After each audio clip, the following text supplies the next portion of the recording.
Question 25. This question is about alkenes. The combustion of ethene is shown in equation 25.1 below. Explain in terms of bond breaking and bond forming why a reaction can be exothermic. Right, many people struggled on this one, just basically on wording.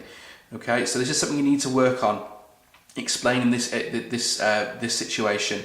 So in terms of bond breaking and bond forming, so think about which one is which. Okay, bond breaking is endothermic. You need to give a reaction energy to break the bonds.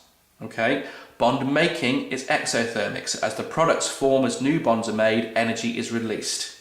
Okay, so for a reaction to be exothermic, that must mean that more energy is released when the new bonds are made than is required to break the bonds. Okay, so a lot of people try to summarize it down by saying more energy is given out than taken in. That's not specific enough. You have to be referring to bond breaking and bond forming. Okay, and that also means energy out and energy in as well. So what's your wording on anything when you're looking to explain whether the reaction is exo or endo? Okay, so for the mark you had to say that more energy is released when bonds are made than is taken in or required when bonds are broken. Okay, so that must mean the reaction is exothermic, because exothermic is energy out. So if more energy has been released when the bonds are made than is taken in when the bonds are broken, the reaction is exothermic. And it'll be vice versa for an endothermic process. Okay, so what's your wording on these ones? Part 2, calculation. Average bond enthalpies are shown in the table. Calculate the average bond enthalpy of the carbon-carbon bond. Many of you miss this and try to calculate the enthalpy change at the enthalpy change of the reaction. Well, you're given that is up there. Okay, you need to use that value to be able to work out what the carbon-carbon bond is. So read the question carefully. This calculation, so it appears more tricky than many of you thought it was. Okay, so be careful.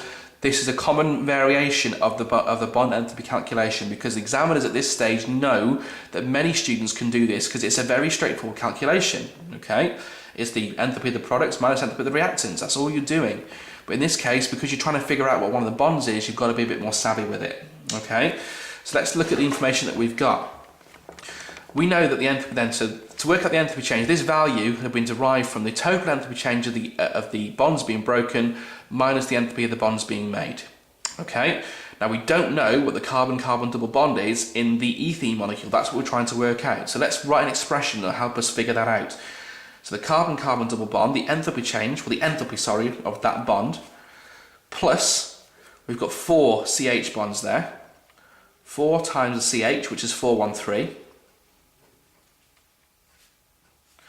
plus 3 lots of oxygen is 3 O double bonds there. So 3 times 498.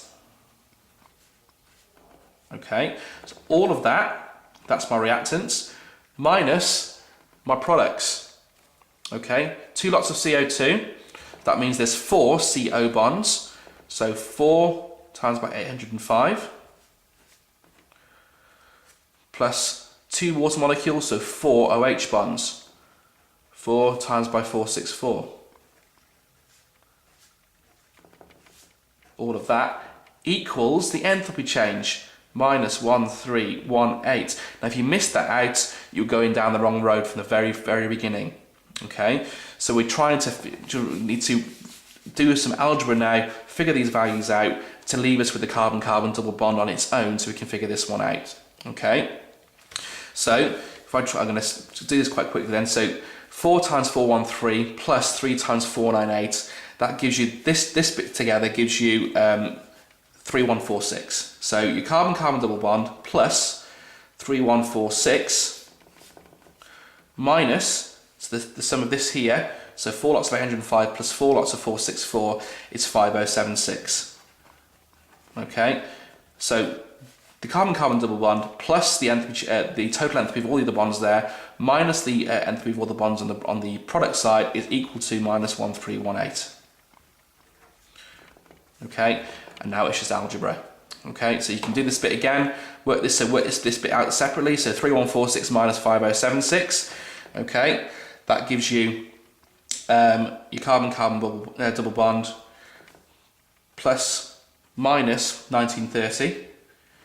Okay, that's just 3146 minus 5076 is minus 1930. It's equal to minus 1318. And then we're going to move it to the side. So the carbon-carbon double bond on its own will be minus 1318 minus 1930. Minus minus is a plus. Therefore, the enthalpy of the carbon-carbon double bond is 612 kilojoules per mole. So on your answer line, you'd write plus 612. In this case, you don't need to write the plus. It's a given that it's a plus. If you miss it out, it's fine. If you worked out backwards and got minus 612, you would have got 3 marks. Okay. But there we go. So that's that calculation. It's not difficult once you've realised what it is you're trying to do. Be careful and look out for these on average bond enthalpy calculations. They come up more commonly than they used to.